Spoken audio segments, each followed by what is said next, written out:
We are traveling again, and this time we are at the New Jersey shore, and we're going to talk about clams, all about clams. We're in the Tuckerton area, and Parsons Seafood and Parsons Clams have been around for ages, and we're going to get the complete story right now when we go out in the open.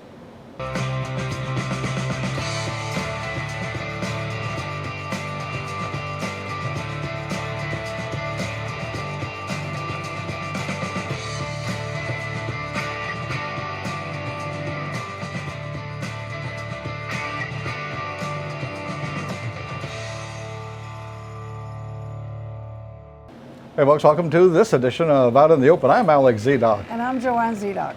Got a really interesting show. You don't have to learn anything, just have to enjoy.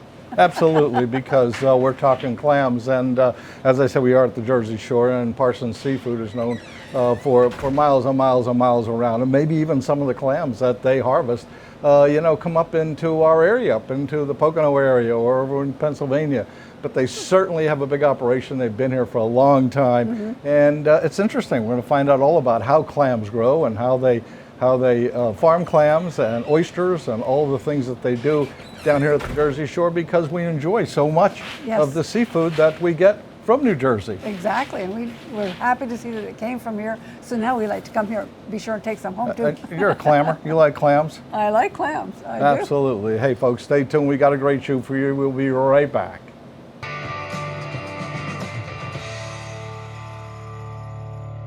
As I mentioned, we're talking with Dale Parsons, and he's fifth generation clammer. You call him a clammer, fifth generation in the clamming business anyway.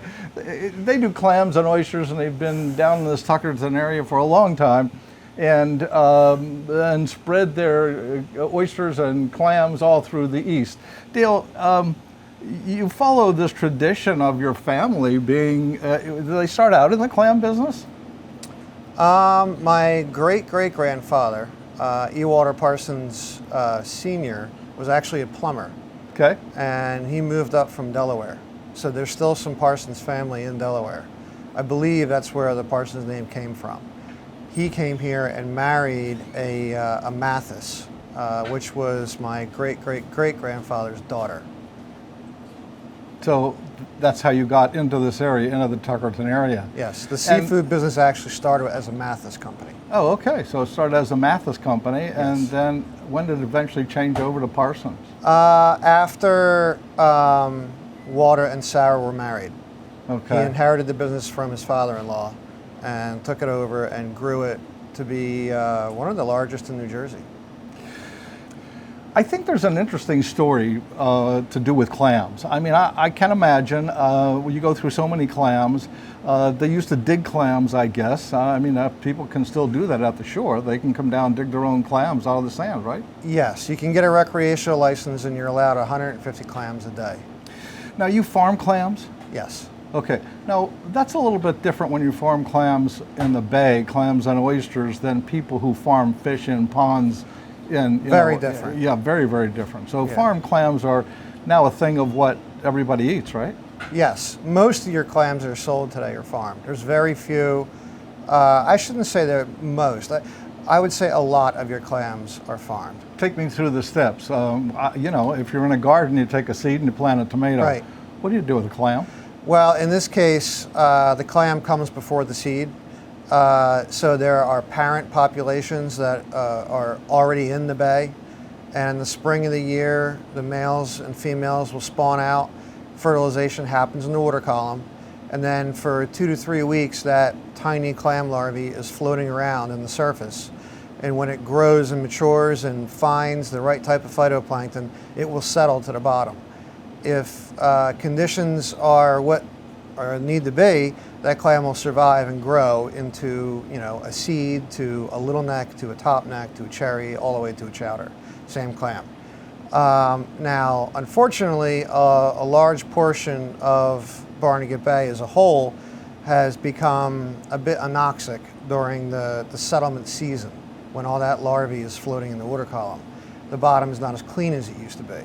So as a result of that, you have a lot less wild recruitment, a lot less wild populations. Now you have areas in the bay. What do you call those areas? Are they? I mean, it's not like farmland, but it is, right? Right. It's So the leasing program started when the baymen really needed an area to maintain clam populations. So when the baymen noticed that the number of clams started to become less and less, we went to New Jersey DEP and they allow us to section off, 2 acres at a time.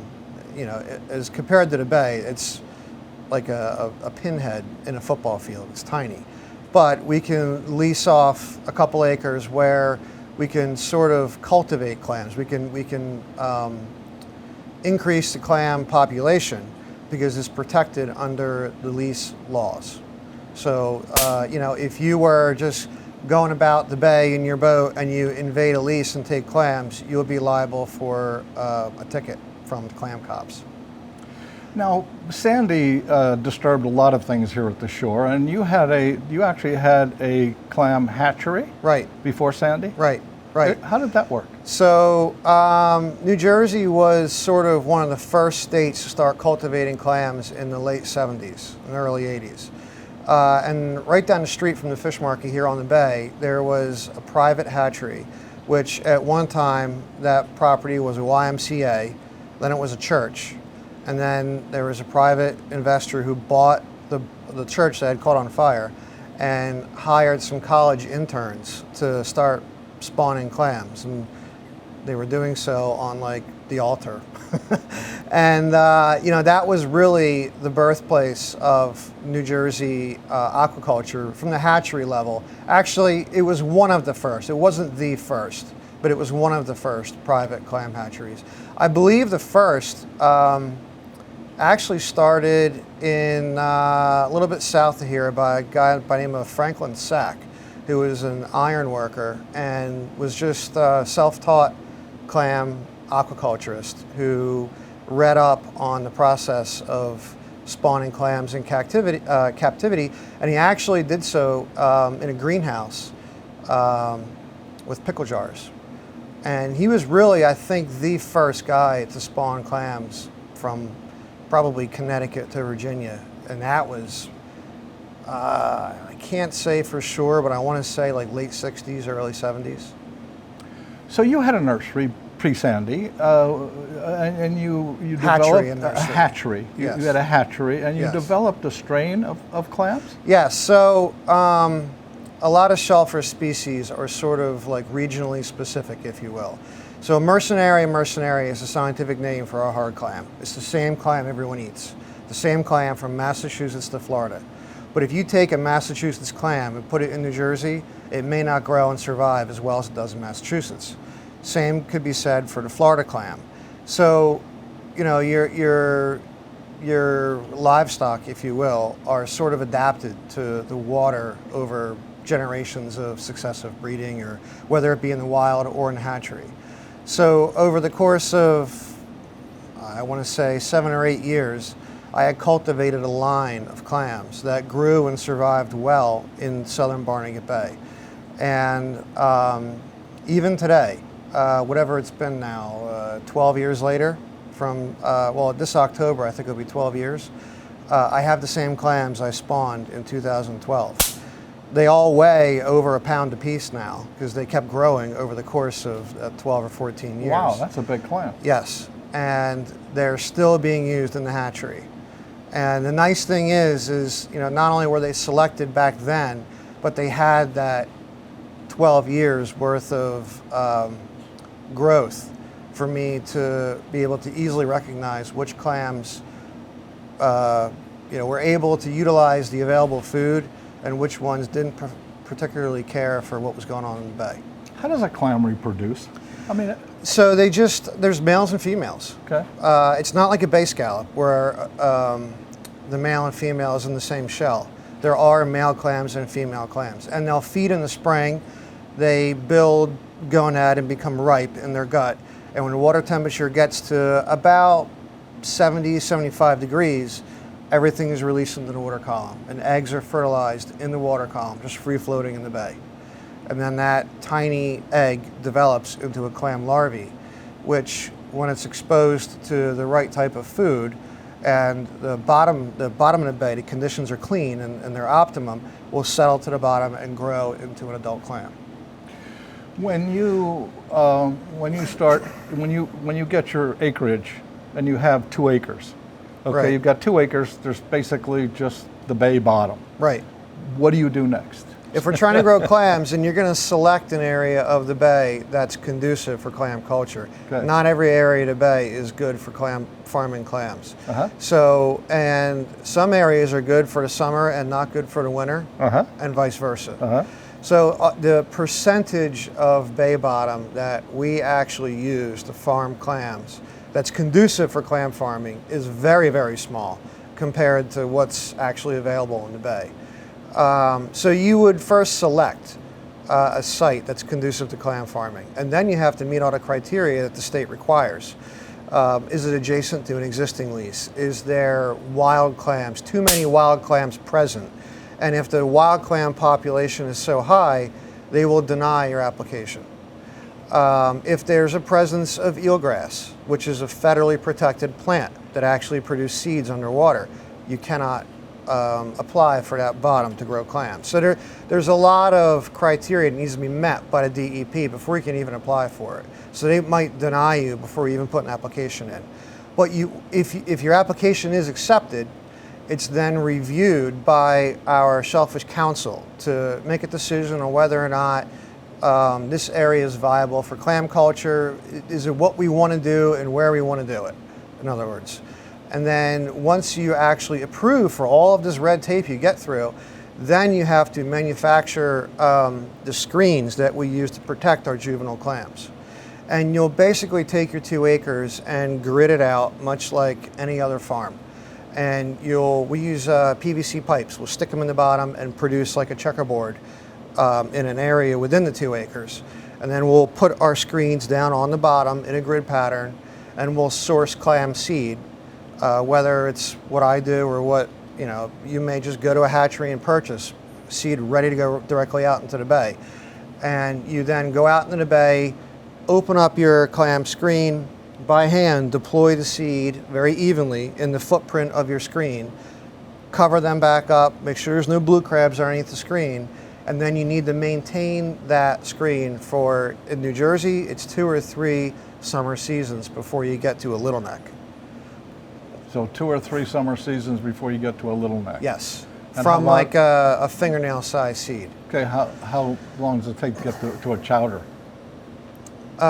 You'd probably be old and gray by the time you got chowders. Really? Oh yes. A lot of chowders are 25, 30 years old. Really? Yes, except the brood stock from my parent clams pre-Sandy. Okay. So those 12-year-old clams that I spawned out and farmed, they utilized a lot of the food that was in the bay very well. Uh-huh. So they were able to grow at a faster rate. So in the course of 12 years, they've matured to a pound apiece, which is pretty fast, Yeah. compared to a lot of clams. So this is a long-term proposition. You Yes, you plant don't- 1 year. there's no and get rich quick scheme farming so clams. It's like, so you're farming clams. Yes. Do you have any idea how many clams you harvest a year? How many bushels? Or? Well, I could say it fluctuates year to year. It depends on our customer base, which sometimes can fluctuate. So compared to other states, New Jersey is a bit challenging to farm clams. We don't have acres and acres and acres of optimum, geography for clam farming. So if you were to fly in a helicopter over like the eastern shore of Virginia, you can go for miles and see the best real estate in the world to produce, thousands of bushels of little necks. In New Jersey, where we might have like 2% of that same geography available to us to farm clams.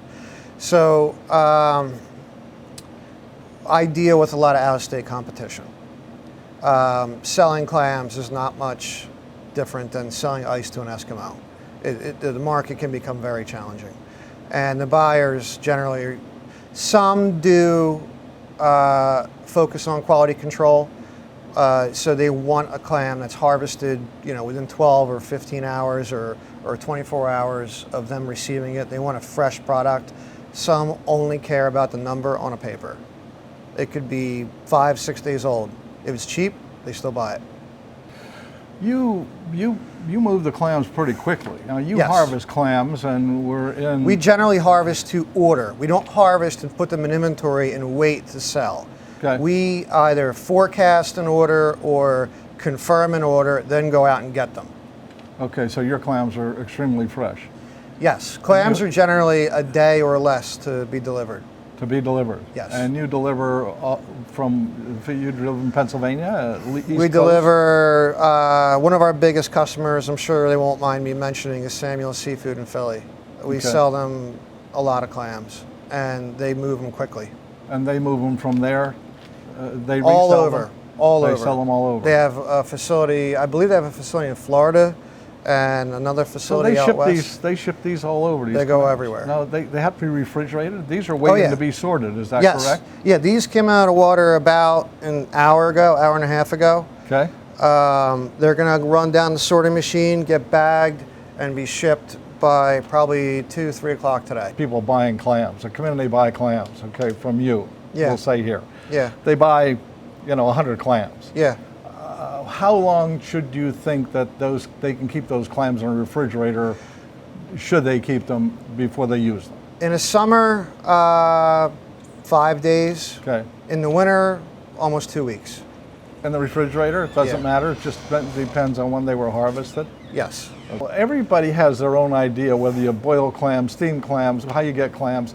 What's the best way to cook clams? Put an inch of water in the bottom of a pot, and put your clams in. Turn on high, steam them out, turn them over. Don't leave the ones in the bottom on the bottom. You want to get there with a spoon and turn them over. When they're all open, they're done. They're done, and that's simple. You That's don't add simple. anything to it. Don't do anything. I don't. You I mean, don't. everybody has their theories. A can of beer, Old Bay, garlic. Like, you could do what it's to your own preference. But they're as simple as it gets to cook for seafood. Okay. What about oysters? You also harvest oysters, don't you? Yes, we farm a lot of oysters. Farm Yep. a lot of oysters. Now, the Yep. clams you mentioned are living under a screen, basically. Correct. So Correct. they're protected from other Predators. Predators. Yes. Oysters, but they're not in cages. Now, what about oysters? How are oysters? There's really 3 different ways to cultivate oysters that we practice. I mean, other people might do something different, but we have 3 different methodologies. One is to use a very large, when I say large, a couple thousand bushels, maybe 40 or 50 20-yard dump trucks of recycled ocean clam shell, and we barge it out to our leases where oysters naturally occur. And we will lightly blanket the bottom to produce the habitat for wild oysters to attach to. And it's the tried and true oldest method of cultivating oysters, is just to shell the bottom during setting season. And you really only have about a week, maybe 10 days for optimum setting. You could get some remnant populations during the outside of that window of peak setting season. But if you're trying to really be efficient with your cultivating practices, you really want to deploy all your shell within a couple days of that setting window. And we've done it very successfully. We have one lease that's probably an acre in size that would produce tens of thousands of bushels of little oysters, because we blanketed that bottom at just the right time and collected such almost a perfect set of wild oysters.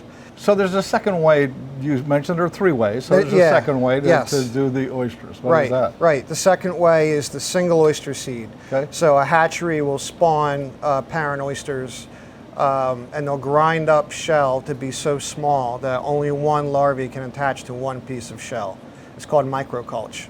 So that setting of larvae on microculture produces single oyster seed. So when someone like myself or another oyster farmer can purchase single seed, you could take that out into the bay, put it inside a bag or a wire cage or some culture vessel to allow that tiny single oyster to grow into that half-shell oyster you would buy at a raw bar. The third way we produce oysters is called spat on shell. So we take recycled shell, whether it be other oyster shell or say ocean surf clam shell or our hard clam shell. We put it into a wire cage, put it into a tank of filtered bay water, and we add disease-resistant oysters to that water. That larvae swim around, find a spot on the shell, cement to the shell, and then turn into an oyster. That's the quickest way to put disease-resistant oysters out into the bay and produce a disease-resistant reef is with spat-on shell. And I've practiced that method since 2015 when I partnered with Stockton University to restore oyster reefs in southern Barnegat Bay. We also use that to not only restore reefs but produce commercial, oyster for a food product. What grows faster, clams or oysters? Oysters grow far faster than clams, far faster. So the oysters I purchased this spring, I received in end of March, early April.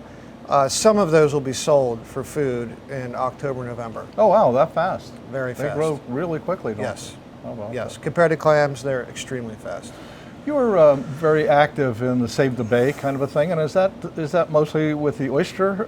Restoring the. So the restoration work that we've done is it's as much water quality improvement as it is habitat restoration. It's not just putting oysters back in the bay, but it's a way of restoring that critical habitat. That think of it like the Great Barrier Reef of Barnegat Bay. There's a lot of fish foraging for food. There's crabs and there's other benthic critters that are looking for a place to call home. Most of the bay is void of any structure on the bottom. Outside of decaying macroalgae, there really isn't a whole lot. When we restore an oyster reef, you kind of bring back that reef habitat and maintain, populations of fish, crab, and other critters that are looking for a place to call home. All right, so Parsons Seafood is on Green Street in Tuckerton. Yep. Is it South Green Street? South Green Street. Yes. And you sell clams and you sell oysters. Oysters, yep. And you sell other fish here? Yeah, we have all your popular fish. Fluke, cod, salmon. We sell grouper, tuna, swordfish. You buy that from a fishmonger, or do you catch your own? Or how do you a couple get different that? sources. We Different buy sources? local sea bass from a licensed sea bass fisherman right here. So we try to source as local as we can. Our scallops, which are becoming more scarce these days, they're all New Jersey caught. Been in here for a long, long time, and people come here. Now you're open 5 days a week, 6 days a week? Wednesday to Sunday. Wednesday, Thursday, Friday, Saturday is 9 to 5. Sunday, we close at 3. Okay. And people can buy their fresh seafood. They can Yep. go to clams they want.